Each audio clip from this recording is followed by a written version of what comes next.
Minsan kapag nagsalita tayo na masakit hindi natin kayang kontrolin.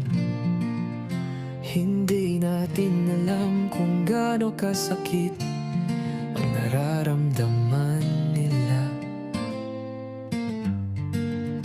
Mga salitang hindi magandang pakinggan na lumalabas na lang sa ating bibig. Mga salitang masakit na hindi natin namamalayan, na sobra na silang nasaktan. Walang perpektong tao sa mundo. Kung may pagkakamali ay madalas hindi natin gusto. May maling sinadya at may maling hindi mo gusto. Mga mali na sa huli lang natin nalalaman, katulad sa mahal mong na-miss mo lang, ngunit masasakit na salita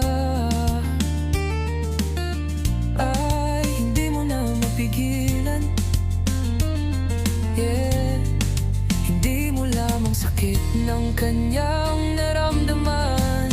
Dahil mahal ka lang niya, kaya pinili niyang manahimik at hindi ka gantihan. Ngunit sa isang salita lang, hindi mo man lang siya mapagbigyan. Salitang sorry lang, baka naman.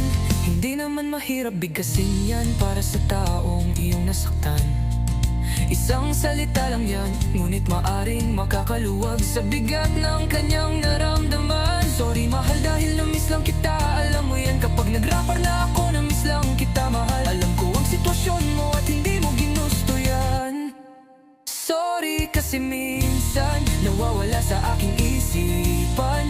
Maayos rin ang lahat basta huwag mo lang akong sukuan. Babawi ako at mag-focus tayo sa goal na ating naumpisahan.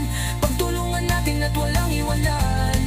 Madalas hindi mo ko masilip, ngunit nakatayo pa rin ako dahil ako iyong sinuportahan. Ulitin ko, sorry mahal, dahil madalas kitang niraratratan. Salamat dahil kumapit ka pa rin, kahit ako ay sa hanap buhay ay muntik nang mawalan. Salamat sa tiyaga at pangunawa.